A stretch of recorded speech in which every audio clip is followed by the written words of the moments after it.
Assalamualaikum warahmatullahi wabarakatuh. Kami dari kelompok 9 ingin mempresentasikan tentang mengurai perilaku intoleransi beserta solusi dalam lingkungan pendidikan di SMK 1 perguruan tinggi ini. Namun ada baiknya tak kenal maka tak sayang, maka kita memperkenalkan diri terlebih dahulu. Dari saya sebagai ketua dari kelompok 9 KH007, nama saya Steven Christian dengan NIM 2023-0801, satunya triple kali. Dilanjut dengan teman-teman saya. Perkenalkan, nama saya Hania Ayu Karin, Prodi Teknik Informatika KH007 kelompok 9 sebagai sekretaris dengan NIM 2023-0801-311. Saudara berikutnya, dipersilakan.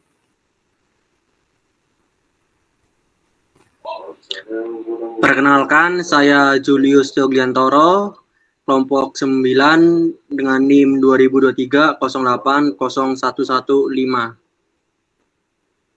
Baik, selanjutnya dipersilakan. Perkenalkan, nama saya Siti Rodia dari Prodi Teknik Informatika dengan NIM 2023-0801-326. Baik, selanjutnya anggota yang berikutnya. Perkenalkan, nama saya Epsilona K3 Pikorna, Prodi Teknik Informatika, NIM 2023-0801-345. Oke, baik, dilanjut. Perkenalkan, nama saya Muhammad Ali Mubin dari kelompok 9 KH007, NIM saya 2023-0801-152. Oke, baik. Selanjutnya.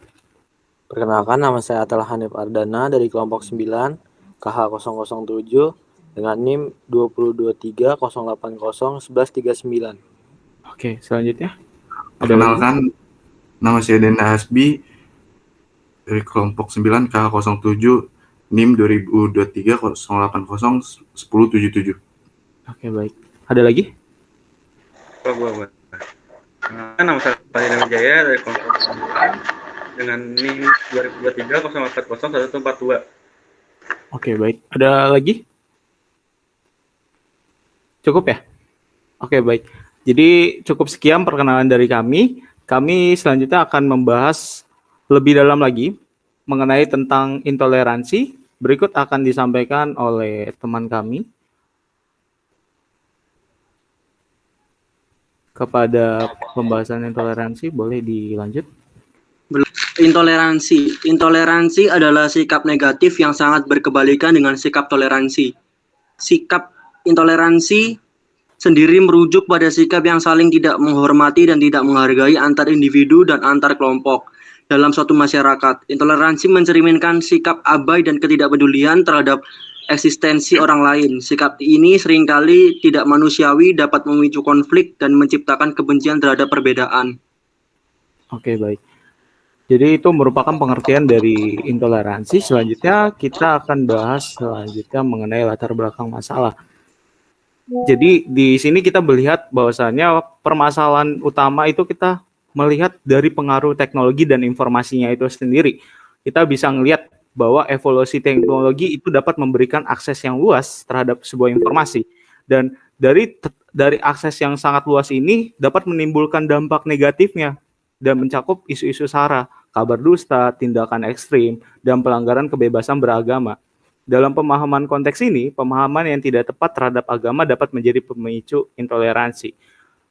Nah, kedua itu adalah persepsi dan pemahaman agama, di mana pergeseran makna dalam pemahaman agama menunjukkan bahwa masih banyak orang yang belum memahami esensi dari ajaran agama dan menafsirkan agama tanpa pemahaman yang mendalam dan memandangnya sesuai dengan kebutuhan pribadi, dapat menciptakan pemikiran eksklusif yang dapat menyebabkan perilaku intoleransi.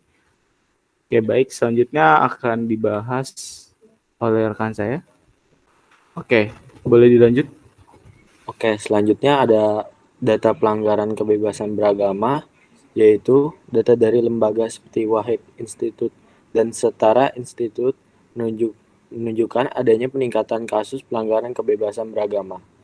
Meskipun terdapat penurunan beberapa kasus pada tahun 2017, Tetapi angka insiden dan tindakan yang melanggar kebebasan beragama masih tinggi, menunjukkan adanya tantangan serius terkait toleransi di masyarakat. Yang keempat itu tantangan di lingkungan sekolah. Pengamatan di SMK Perguruan Cikini menunjukkan adanya potensi masalah toleransi di lingkungan sekolah. Sikap intoleransi di antara siswa dan staf sekolah dapat merugikan hubungan antar individu dan berpotensi menghambat proses belajar mengajar. Oke, baik. Selanjutnya dilanjut lagi. Selanjutnya, yang kelima ada relevansi penelitian. Melihat kondisi tersebut, penelitian di SMK 1 Perguruan Cikini menjadi relevan dan mendesak. Memahami akar permasalahan sikap intoleransi di lingkungan sekolah ini menjadi langkah awal untuk mencari solusi efektif yang dapat menciptakan lingkungan yang inklusif dan mendukung perkembangan karakter positif siswa.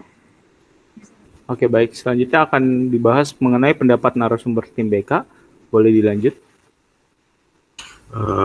Pendapat narasumber tim BK bagaimana pendekatan pendidik multikultural dapat digunakan untuk mengatasi intoleransi di antara siswa. Menyatu kultur dengan perbedaan karena perbedaan serta dari kultur yang berbeda juga, misalkan jangan hanya berteman dengan orang yang seagama saja atau seras saja.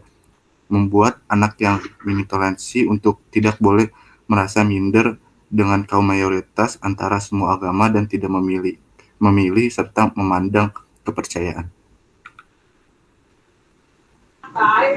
Apa strategi yang efektif untuk mengatasi perilaku intoleran di antara siswa dan mendorong hal positif? Merangkul antar siswa agar para siswa berpikir walaupun kita berbeda-beda, tetap harus bersama-sama, serta mengarahkan para siswa untuk menghormati segala perbedaan yang ada di sekolah. Memberitahu kepada si pelaku untuk lebih menjaga tutur bahasa dan memahami bahwa semua orang itu tidak sama. Serta jangan sembunyi di balik kata bercanda. Mengajarkan untuk selalu memikirkan sesuatu sebelum berkata-kata. Bagaimana bisa memanfaatkan teknologi di sekolah agar anak-anak lebih open-minded dan tidak memiliki pikiran negatif tentang teman-teman sekelas mereka. Sosial media sekarang makin berbahaya. Apalagi teknologi sekarang makin canggih. Para guru bisanya membiasakan untuk hidup berkelompok agar tidak ada yang merasa berbeda. Menyadarkan para siswa bahwa kita hidup di lingkungan masyarakat yang berbeda, supaya sadar akan pentingnya intoleransi, mengumpulkan siswa-siswa dan menyatukan tanpa melihat agama dan menyadari bahwa bersatu itu indah. Oke, baik, dilanjut. Apa langkah konkret yang dapat diambil oleh pihak sekolah untuk mengatasi intoleransi berbasis agama atau etnis di lingkungan pendidikan? Saling menghormati dan tidak membedakan satu sama lain, baik guru maupun siswa. Karena menerapkan toleransi yang baik akan menciptakan lingkungan yang baik pula. Misalnya saling mengucapkan saat hari raya. Bagaimana kebijakan pengajar dapat memastikan upaya memengaruhi atau menciptakan sikap membenci perbedaan. Mengatakan kepada pengajar untuk selalu menghormati antar sesama manusia. Saling berdiskusi antar negara tanpa menjatuhkan pihak manapun. Oke, baik, dilanjut. Selanjutnya kami mewawancari pihak siswa SMK 1 Perguruan Cikini. Pertanyaan pertama yang kami ajukan kepada salah satu siswa adalah apakah kamu pernah mengalami atau menyaksikan situasi di sekolah melibatkan intoleransi? Bagaimana kamu menanggapi hal tersebut? Kami pun mendapat jawaban yang cukup jelas dari narasumber kami, yaitu mereka pernah mengalami hal tersebut karena mereka merupakan salah satu anggota OSIS. Dalam rapat OSIS, biasanya mereka memberikan beberapa pendapat kita masing-masing. Ada satu orang yang memaksakan pendapatnya sendiri. Kalau menanggapinya, dia selalu mengingatkan diri sendiri untuk tidak terpancing emosi. Itu urusan dia. Mungkin kita bisa memberitahunya, tapi mau bagaimanapun, kita memberitahunya jika dia tetap memaksakan kehendaknya, kita tidak bisa berbuat apapun. Baik, dilanjut.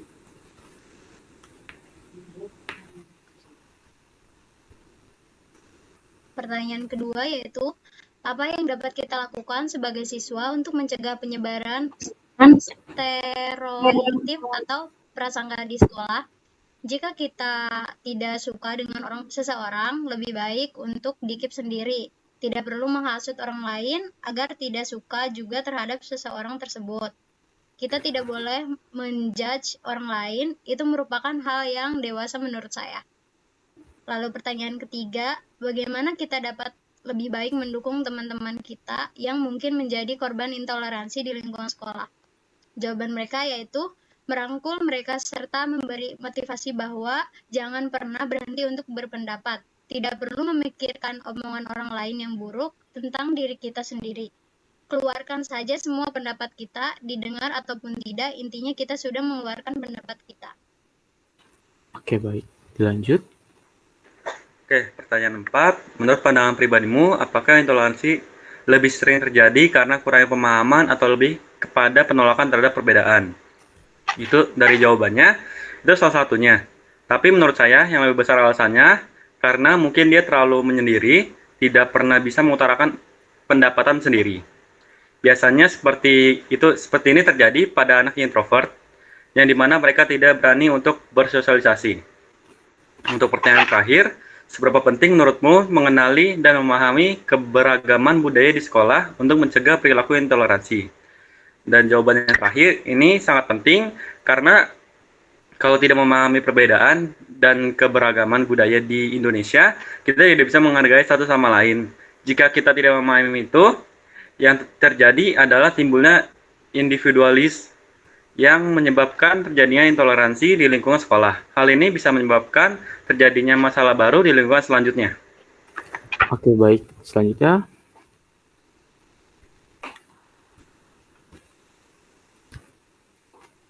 Oke, baik. Kesimpulannya adalah intoleransi dalam lingkungan pendidikan dapat berdampak negatif terhadap pertumbuhan calon pemimpin di masa depan. Artikel yang kita ambil mengurai intoleransi beserta solusi dalam lingkungan pendidikan di SMK 1 Perguruan Tinggi ini mengidentifikasi berbagai bentuk intoleransi di sekolah, termasuk perbedaan agama, ras, suku, dan perbedaan pendapat yang dapat menyebabkan perpecahan. Penelitian ini menunjukkan bahwa akar permasalahan intoleransi ini terletak di ranah pendidikan, sehingga perlu adanya pendekatan dan bimbingan untuk mengatasi perbedaan. Solusi untuk meminimalisir sikap intoleransi di sekolah melibatkan upaya para guru dan merangkul siswa, mengajarkan nilai-nilai persatuan, dan mendorong sikap saling menghormati. Di SMK 1 Perguruan Tinggi ini, langkah-langkah konkret telah diambil untuk mencegah intoleransi dan menjaga lingkungan sekolah tetap damai. Dengan demikian, kesimpulan yang dapat diambil dari kelompok kami adalah perlunya perhatian serius terhadap intoleransi di lingkungan pendidikan dan implementasi solusi konkret untuk menciptakan lingkungan belajar yang harmonis, di mana perbedaan dihargai dan siswa dapat bersatu meskipun ada keberagaman. Mungkin ditutup dengan quotes di mana toleransi itu menghargai, membiarkan, mengizinkan. Toleransi itu bukan untuk diikuti saja. Baik, mungkin cukup sekian dari kelompok 9 untuk mengenai intoleransi. Dan assalamualaikum warahmatullahi wabarakatuh.